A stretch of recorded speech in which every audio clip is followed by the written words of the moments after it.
Hi, ഞാനിന്ന് വന്നിരിക്കുന്നത് ഒരു അടിപൊളി കേക്കിൻ്റെ റെസിപ്പി ആയിട്ടാണ്. ഗോതമ്പ് മാവും ശർക്കരയും കൊണ്ടാണ് ഇത് തയ്യാറാക്കി എടുക്കുന്നത്. നല്ല സോഫ്റ്റും ടേസ്റ്റി ആയിട്ടുള്ളൊരു കേക്കാണിത്. വായിലിട്ടാൽ അലിഞ്ഞു പോവും. ഓവൻ ഇല്ലാതെയാണ് ഞാനിത് തയ്യാറാക്കി എടുത്തിരിക്കുന്നത്. വീട്ടിലുള്ള ഇൻഗ്രീഡിയൻസ് വെച്ചിട്ട് തന്നെ നമുക്ക് പെട്ടെന്ന് തയ്യാറാക്കി എടുക്കാൻ പറ്റുന്ന ഈ നാടൻ കേക്കിൻ്റെ റെസിപ്പി നോക്കാം.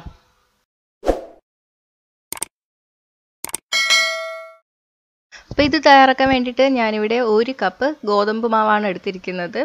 ആദ്യം നമ്മൾ ഡ്രൈ ഇൻഗ്രീഡിയൻസ് എല്ലാം കൂടിയിട്ട് നന്നായിട്ട് മിക്സ് ചെയ്തെടുക്കണം. അതിന് വേണ്ടിയിട്ട് നമുക്ക് അരിപ്പയിലിട്ടിട്ട് നന്നായിട്ട് അരിച്ചെടുക്കാം. ഞാനിവിടെ 240 ml കപ്പാണ് എടുത്തിരിക്കുന്നത്.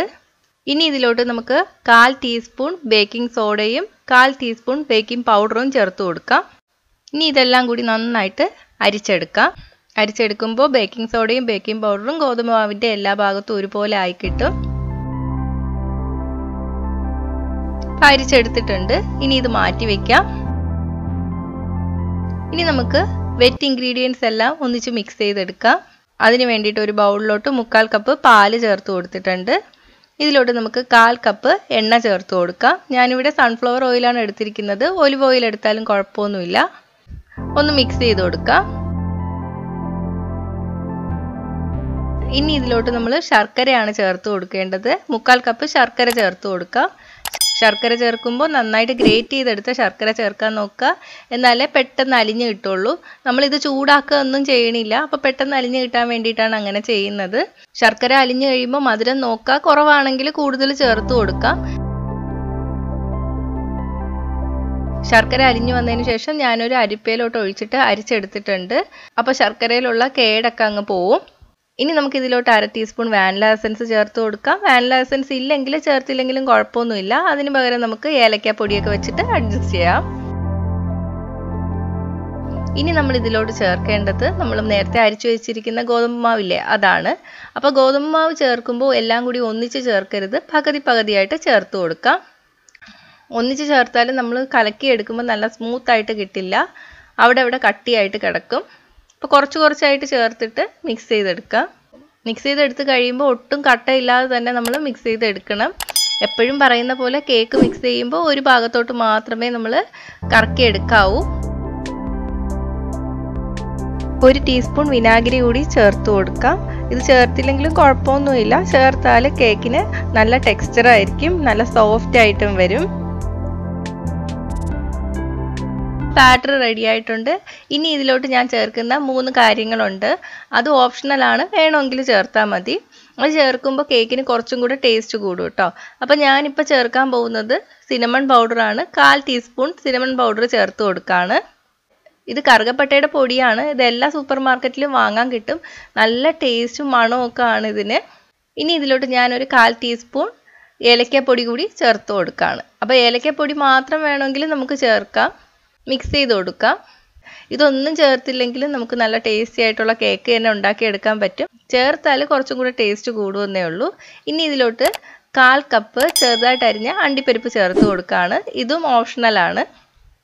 ഞാനിപ്പോൾ പകുതി അണ്ടിപ്പരിപ്പ് ഇതിലോട്ട് ചേർത്തിട്ടുണ്ട്. ബാക്കി നമുക്ക് കേക്കിൻ്റെ മുകളിലിടാം. അപ്പോൾ ബാറ്റർ റെഡി ആയിട്ടുണ്ട്. ഇനി നമുക്ക് ബേക്ക് ചെയ്യേണ്ട പാത്രത്തിലോട്ട് ഒഴിച്ചു കൊടുക്കാം. അപ്പോൾ ഞാനിവിടെ കേക്ക് ടിന്നാണ് എടുത്തിരിക്കുന്നത്. കേക്ക് ടിൻ ഉണ്ടെങ്കിൽ അതാണ് ഏറ്റവും നല്ലത്. അല്ലെങ്കിൽ നല്ല നൈസായിട്ടുള്ള പാത്രം എടുത്താലും മതി. അടിഭാഗം കട്ടി കൂടുതലും ചുറ്റും കട്ടി കുറഞ്ഞുള്ള പാത്രമൊന്നും എടുക്കരുത്. അപ്പോൾ കേക്ക് നേരെ ബേക്കായിട്ട് കിട്ടില്ല. ഈ കേക്ക് ടിന്ന് അത്രയ്ക്ക് പൈസയൊന്നുമില്ല. നാട്ടിലൊരു 99 രൂപയ്ക്കൊക്കെ കിട്ടും. അപ്പോൾ കേക്കൊക്കെ എപ്പോഴും ഉണ്ടാക്കാൻ ഇഷ്ടമുള്ളവർക്ക് ഒരെണ്ണം വാങ്ങിയാലും കുഴപ്പമൊന്നുമില്ല. ഇനി നമുക്ക് ഇതിലോട്ട് കുറച്ച് എണ്ണ തടവി കൊടുക്കാം. സൺഫ്ലവർ ഓയിൽ തന്നെയാണ് എടുത്തിരിക്കുന്നത്.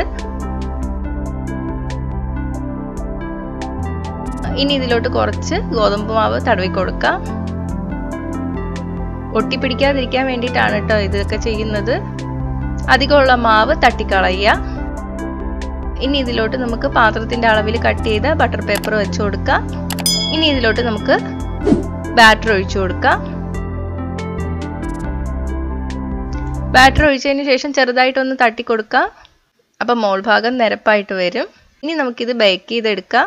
ഞാനിത് ഓവൻ ഇല്ലാതെയാണ് ബേക്ക് ചെയ്തെടുക്കുന്നത്. അതിന് വേണ്ടിയിട്ട് ചൂട് കട്ടിയുള്ള ഒരു പാത്രത്തിൽ കുറച്ച് ഉപ്പിട്ടിട്ട് അതൊരു 10 മിനിറ്റ് ഹൈ ഫ്ലെയിമിൽ പ്രീ ഹീറ്റ് ചെയ്തെടുത്തിട്ടുണ്ട്.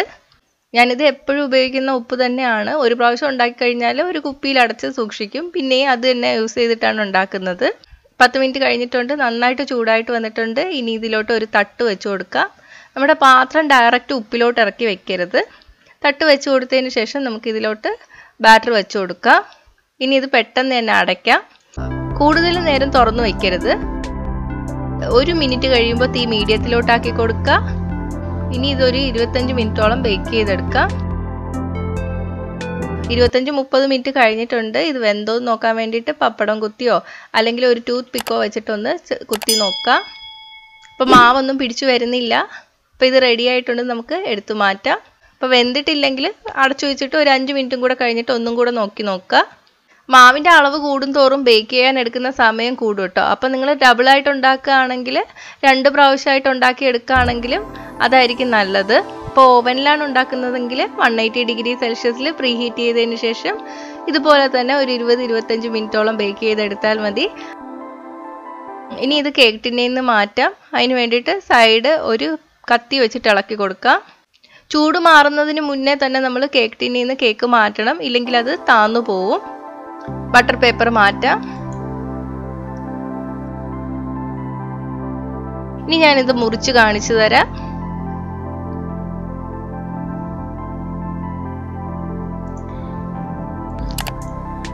കണ്ടോ, നല്ല പെർഫെക്റ്റ് ആയിട്ടുള്ള കേക്കാണ്. കണ്ടോ എന്ത് സോഫ്റ്റ് ആണെന്ന്. നല്ല ടേസ്റ്റും ആണ് കേട്ടോ. അപ്പോൾ ഇതെന്തായാലും വീട്ടിൽ ട്രൈ ചെയ്ത് നോക്കുക. ട്രൈ ചെയ്ത് നോക്കിയിട്ട് നിങ്ങളുടെ അഭിപ്രായം കമൻറ്റ് ചെയ്യുക. ഇഷ്ടമായെങ്കിൽ ലൈക്കും ഷെയറും ചെയ്യുക. ഇഷ്ടപ്പെട്ടില്ലെങ്കിൽ ഡിസ്ലൈക്കും ചെയ്യുക. കൂടുതൽ റെസിപ്പികൾക്കായിട്ട് ചാനൽ ഇതുവരെ സബ്സ്ക്രൈബ് ചെയ്യാത്തവർ സബ്സ്ക്രൈബ് ചെയ്യാൻ മറക്കല്ലേ. കൂടെ ആ ബെൽ ബട്ടൺ ക്ലിക്ക് ചെയ്തതിന് ശേഷം ഓൾ നോട്ടിഫിക്കേഷൻ സെലക്ട് ചെയ്യുക. അപ്പോൾ അടുത്തൊരു റെസിപ്പി ആയിട്ട് കാണാം. ബൈ.